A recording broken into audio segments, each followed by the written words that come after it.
Hebu karibu tuone mfalme wa pili wa Israeli. Wa kwanza alikuwa ni nani? Alikuwa ni Sauli. Mfalme wa pili wa Israeli alikuwa ni Daudi. Daudi alikuwa ni mchungaji. Alikuwa ni kijana ambaye alipatikana katika nyumba yao.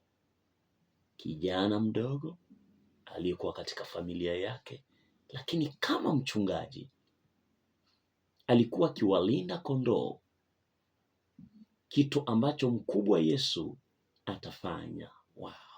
Kitu ambacho mtoto Yesu atafanya. Daudi alikuwa ni mchunga kondoo.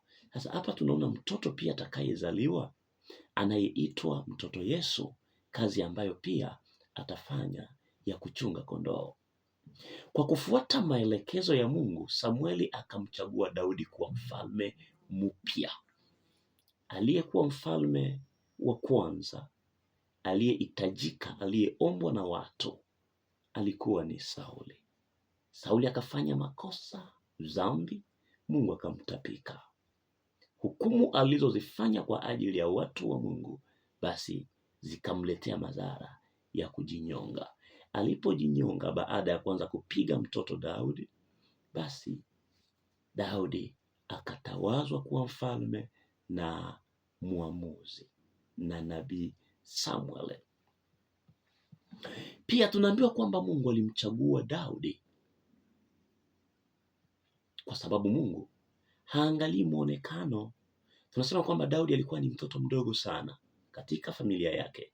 Ina maana kwamba kwenye familia hiyo kulikuwa na watu wengine wengi wakubwa, wazuri, handsome kumshinda. Hivyo Mungu alimchagua Daudi. Maana Mungu haangalii pua, haangalii urefu na unene, bali Mungu anaangalia moyo. Mungu anapotaka kuchagua mpendwa, hachagui kihovyo hovyo kama jinsi sisi wanadamu tunavyochagua. Samueli wa kwanza sura ya 16 mstari wa 7. Na pia tunaambiwa kwamba Daudi alikuwa ni mtu aliyemweka Mungu moyoni. Je, wewe unamweka Mungu wapi? Unamweka Mungu moyoni kama vile Daudi? Samueli wa kwanza 13 mstari wa 14. Daudi pia alionyesha upendo wake kwa Mungu. Akaonyesha pia uaminifu wake kwa Mungu mapema sana alipokuwa bado ni mtoto mdogo. Kila alichokifanya Daudi alimtegemea Mungu. Daudi alienda kupambana mwenyewe na jitu linaloitwa kwa jina la Goliati. Na alipokwenda kupambana na Goliati, Daudi hakutumia nguvu zake mwenyewe, bali alitumikisha nguvu za Bwana wa majeshi. Sio kwamba Bwana wa majeshi anaweza kuniokoa.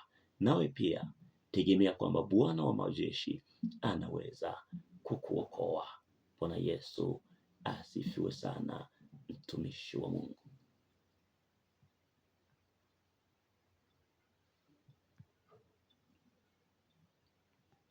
Bwana wa majeshi anaweza kukuokoa na pia atakuokoa. Samueli wa kwanza 16.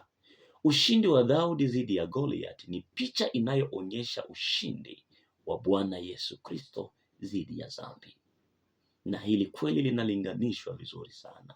Maana Goliath ni mtu aliyetesa wana wa Israeli na kuwadharau, kama jinsi pia dhambi zilivyotesa wana wa Israeli na kuwapeleka mateka. Hivyo basi ushindi wa Daudi kwa Goliath ni sawasawa na ushindi wa Bwana wetu Yesu Kristo dhidi ya yule mwovu Ibilisi. Nasi tumwamini Mungu kwamba katika nguvu zake tutashinda. Maisha ya Daudi yalikuwa kama vile maisha ya mtumishi wa Mungu Yosefu, mtumishi wa Mungu Musa. Mungu aliahidi kwamba atabarikiwa. Nani angelibarikiwa? Musa. Lakini kabla hajabarikiwa, alitakiwa apitie kipindi cha majaribio ili aweze kushinda.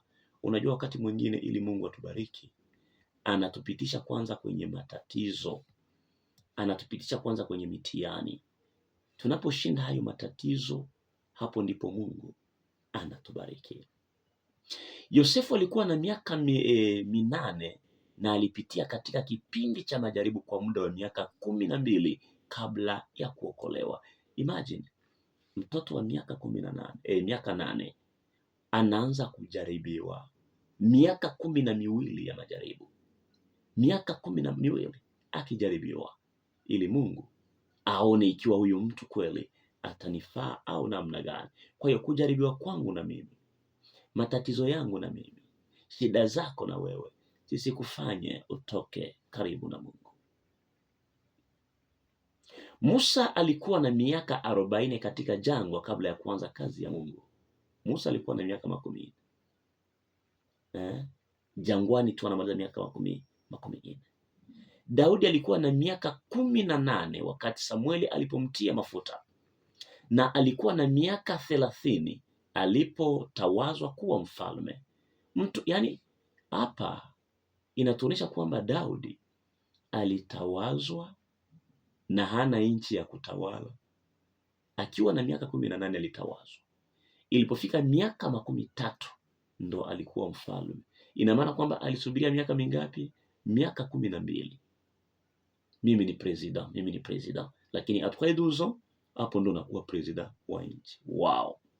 Mungu alimtumia Sauli kumnyenyekeza, kupima uimara wa Daudi pale Sauli alipotaka kumuua. Unajua, Sauli alikuwa kama vile shetani anavyowajaribu watu wa Mungu, hivyo ndivyo pia Sauli alivyowajaribu watu wa Mungu, watumishi wa Mungu. Na hayo majaribu yote ilikuwa ni kupima imani ya Daudi, ikiwa je, Daudi atastahimili wala hatastahimili. Ingawaje Daudi alikuwa nafasi nyingi za kumuua Sauli, lakini ilishindikana. Pia Sauli hakufanya hivyo. Daudi hakumuua Sauli, ingawa alikuwa na kila sehemu ya kuweza kumuua. Yote ilikuwa ni kupima ikiwa je, huyu mtu atakapokuwa mfalme ataweza kuongoza taifa la Mungu. Daudi alisema kwamba mimi siwezi kuinua mikono yangu dhidi ya Sauli. Kwa sababu gani? Amepakwa mafuta na Bwana. Sasa tuone vijana wa leo, tuone watumishi wa leo. Ni hatari. Baada ya kipindi cha vipimo, Sauli alikufa na Daudi akabaki kwa mfalme mwema wa Israeli, chaguo la Mungu. Samueli wa pili sura ya 5 mstari wa 4 na wa 5. Haya mambo kwa kweli inafurahisha sana, inapendeza sana. Acha tuachie hapa, twende kwenye sehemu inayofuata.